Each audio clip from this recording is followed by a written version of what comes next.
Rajeshwari MJ.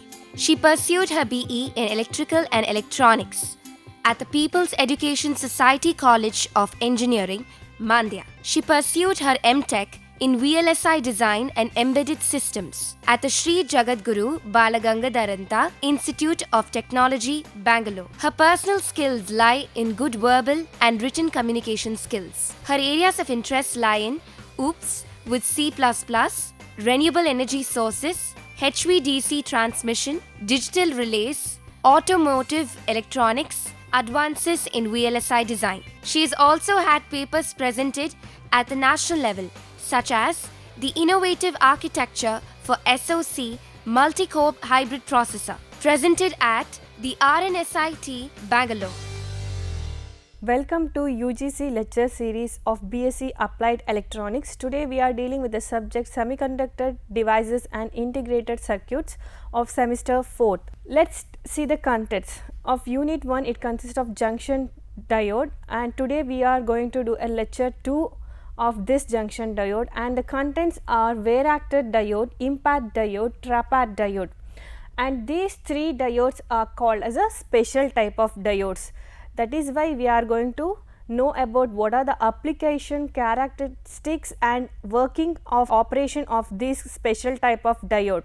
Let's see what do you mean by wear actor diode and how it operates. Wear actor diode, as the name indicates, there is a variable characteristics in this type of diode.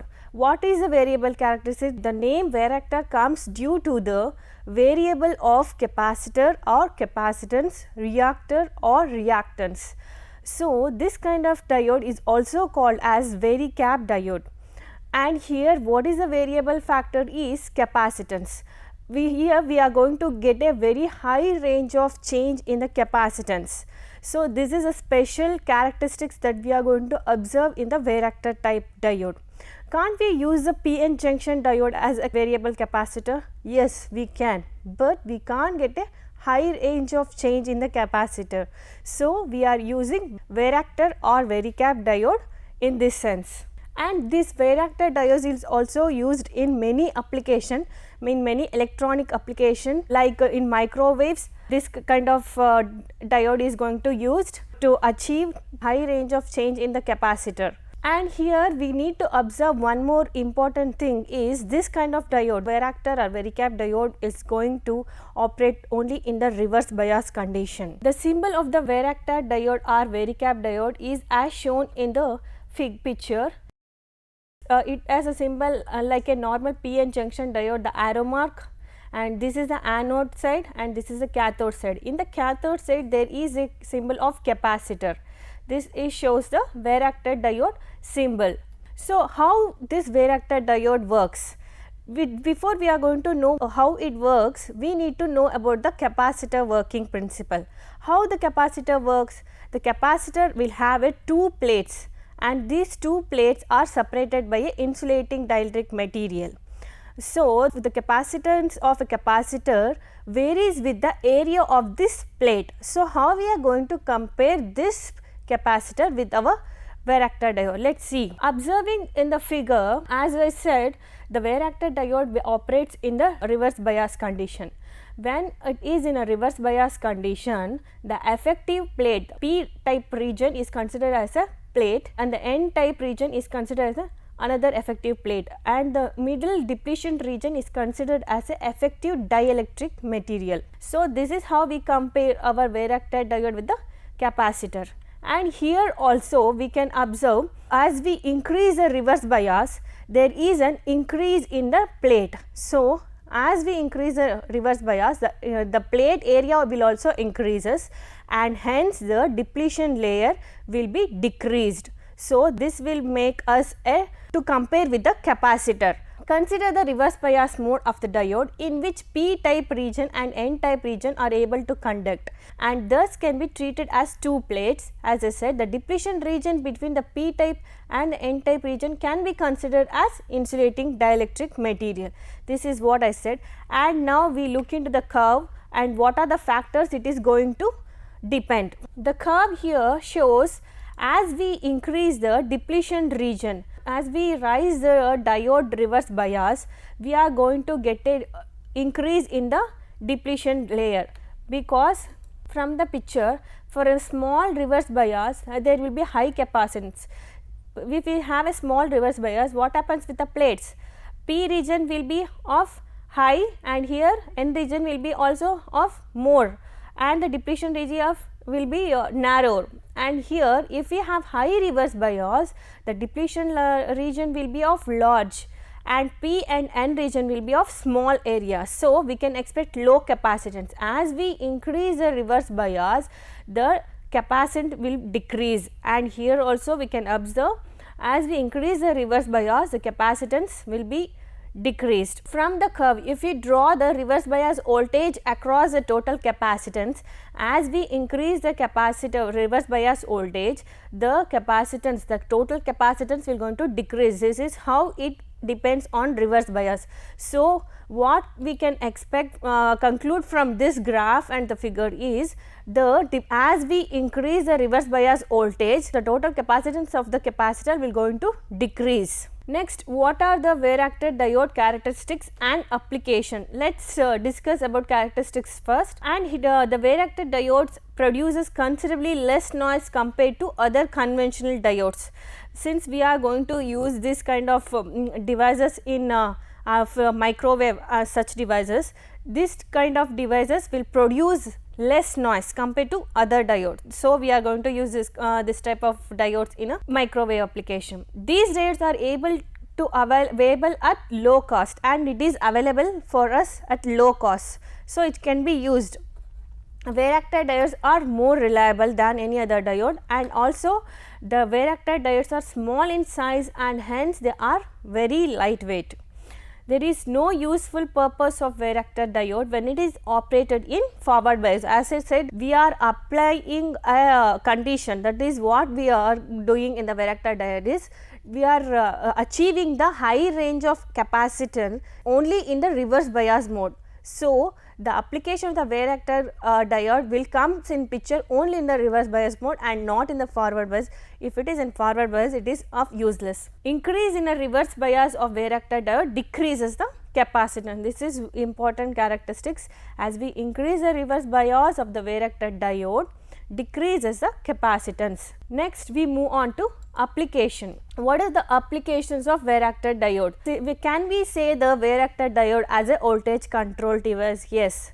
As we increase the reverse bias voltage only, we can achieve the change in the capacitance. That is what application of the Wear-Actor diode. So, we can call this device as a voltage controlled device.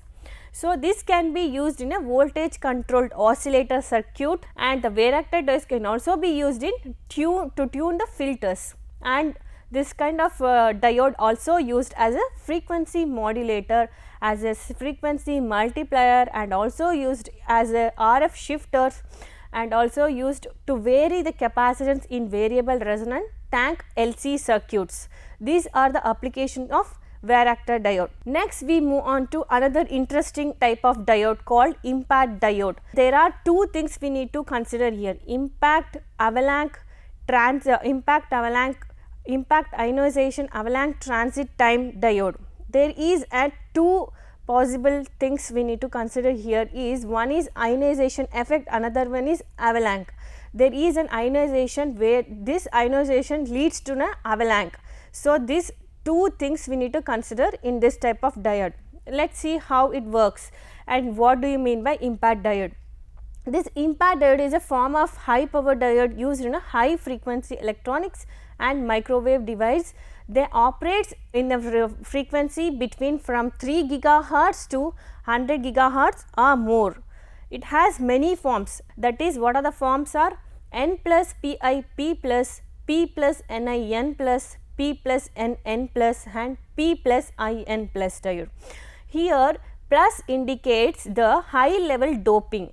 If it is above the N plus means N has to be doped heavily, and I stands for intrinsic or pure silicon form. However, at certain voltage the diode will break down and current will flow in the reverse direction.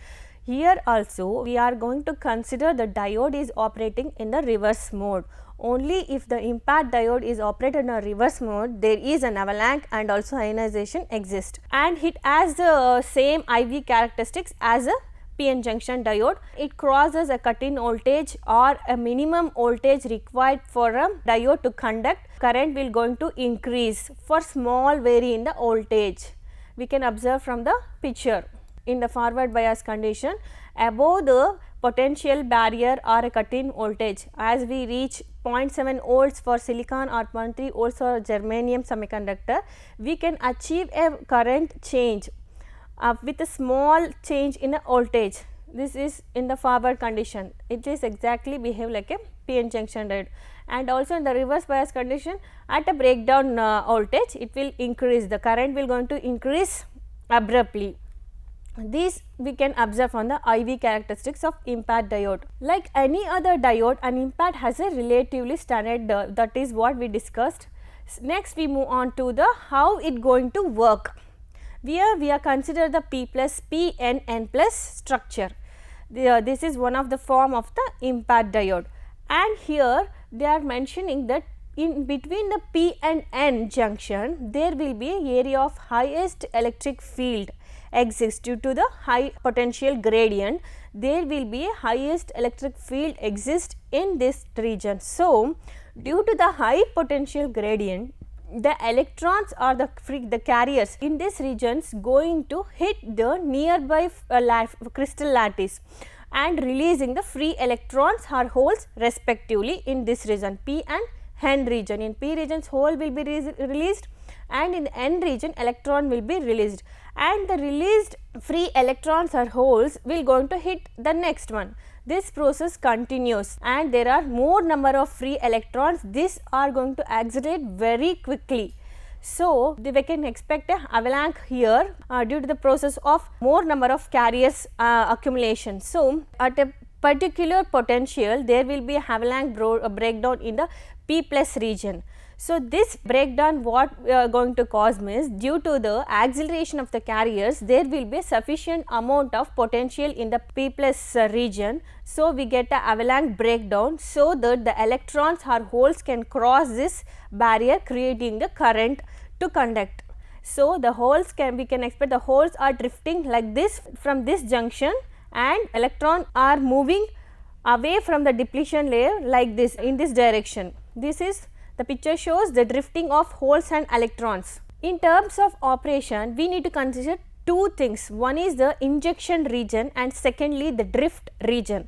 The injection regions where we get a more number of carriers like holes or electrons, that is due to high potential gradient, and also the drift region we will get a time delay due to the drifting of the carriers along across the junction. Now, let us have a short break.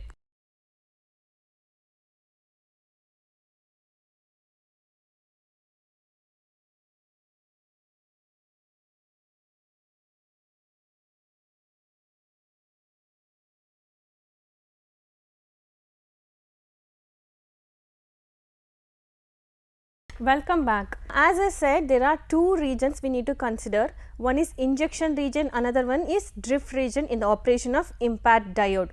So, in the injection region we get more number of carriers, and in the drift region we will get a time delay due to a carrier has to cross the junction, we get a time delay. So, these two areas provide different function. The avalanche or injection region creates a carrier, either maybe it is hole or electron, and the drift regions where a carriers move across a diode taking a certain amount of time dependent upon its own thickness. Due to the thickness of the depletion region, we will get a time delay. These are move, and the electrons and holes created are moving in the opposite direction as shown in the figure. Now, we need to create an oscillation now. As I said, this impact diode is going to use to get a high frequency which will going to operate in about 3 gigahertz to 100 gigahertz range. So, to get a frequency we need a AC signal, it is not going to occur in a DC. Once the carrier have generated, there is a negative resistance will be generated. When we apply a AC current, signal, when we applied a AC signal, the current peaks are found to be 180 degree of out of phase with the voltage. The current, observe the figure, the peak of the current here will going to be out of phase of 180 degree. The voltage is here the AC signal which we are going to apply.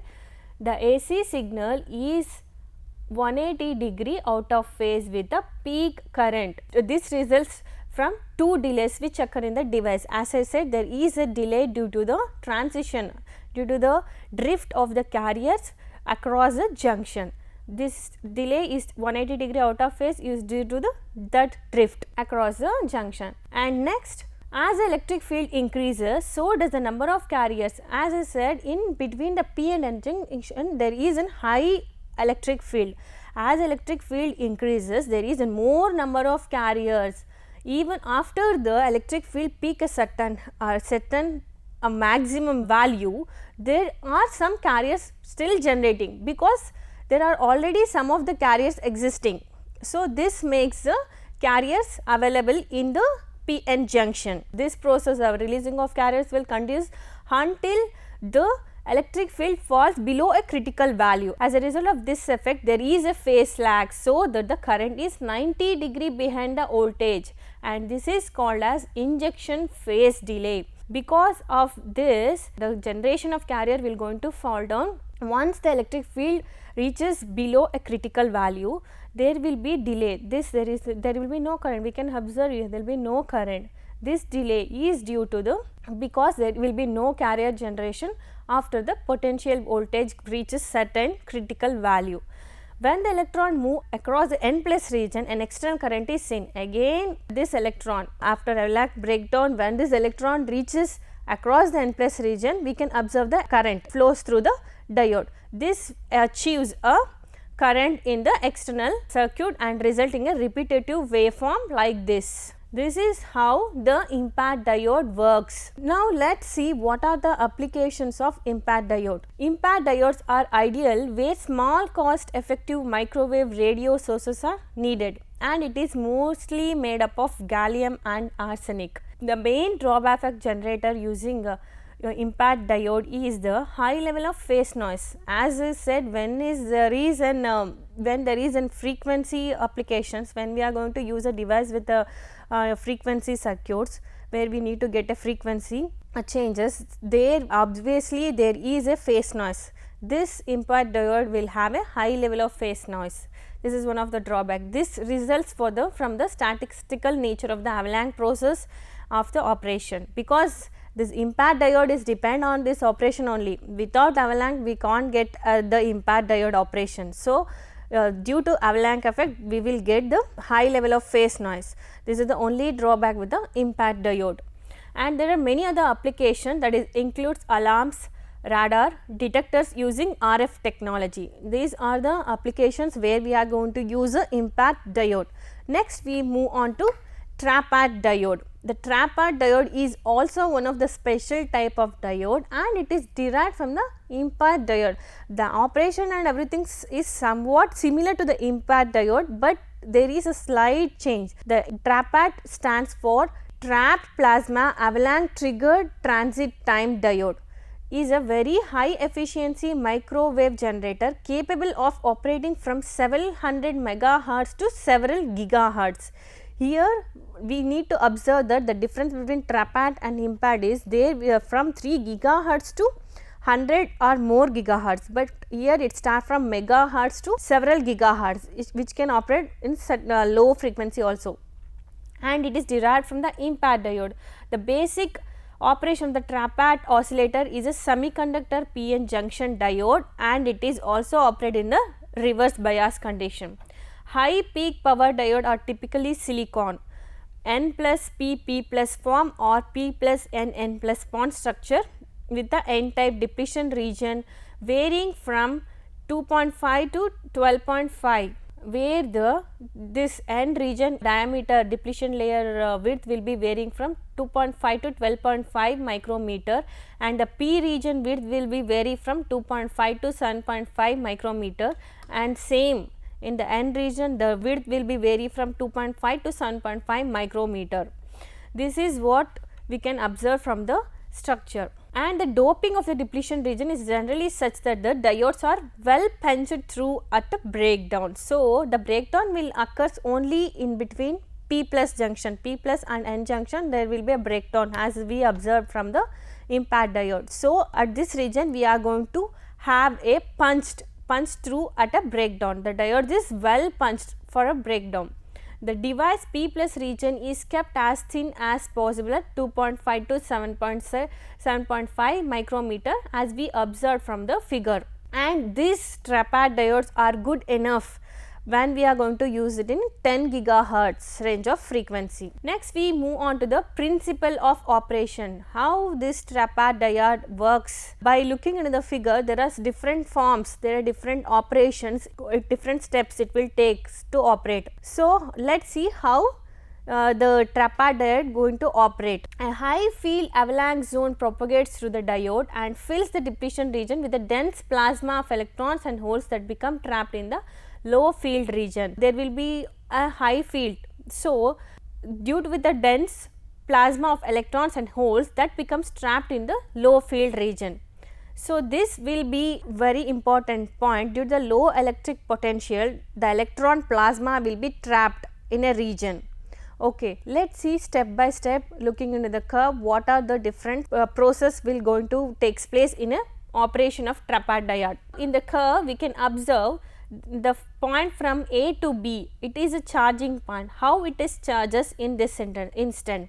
At the time from at point A, the diode current is turned on, since only the charge carriers present are those caused by the thermal generation diode. Here we can observe from the figure, there is a increase in the charging process like a linear capacitor.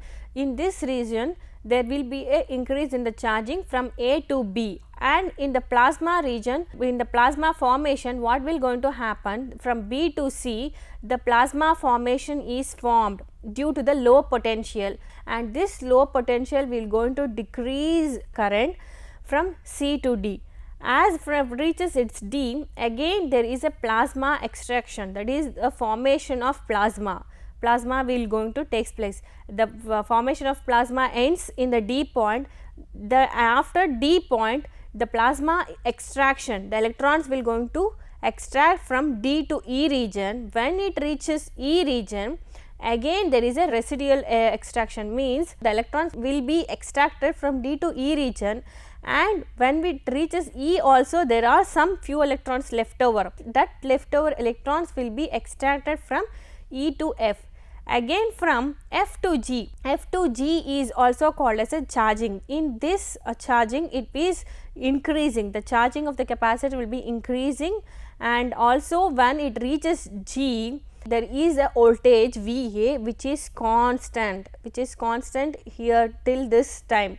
Till this time it will be constant. The charging process again starts, the cycle repeats from charging, plasma formation, plasma extraction, residual extraction, charging, and again the standstill voltage VA will get for certain extent of time. This is how the operation of the trapad diode will takes place due to the plasma formation of electrons. And now we move on to advantages and disadvantages and also applications of the trapad. In advantages, it is higher efficiency than impact diode and have very low power dissipation, and in the disadvantages, not suitable for CW operation, in the sense continuous waveform operation, we can't use this kind of diode, and also it has a high noise frequency of about 60 dB. Upper frequency is limited to below millimeter band.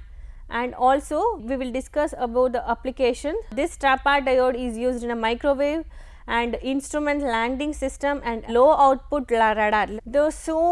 Comes for the summary. Today what we are discussed the three special type of diode: varactor diode, impact diode and trapad diode. In varactor diode, what we come across, how it operates, and how we are going to change the capacitance by varying the reverse bias. And also in the impact diode, we come across the operating of a impact diode, and also it works with the range of frequency from 3 to 100 100 gigahertz, and when it comes to trapad diode, it is derived from the impact diode and it is have high efficiency and operates in the range of frequency from megahertz to gigahertz. And the important point what we observed from all three diodes is all three diodes operates in a reverse bias mode. Now, let us have some questions on this topic. What is varactor diode? What is impact ionization? Explain the operation of trapad diode. And for further reading, you can refer this website and the book Electronic Devices and Circuits by G.K. Mittal, Khanna Publishers. This ends the session. Thank you.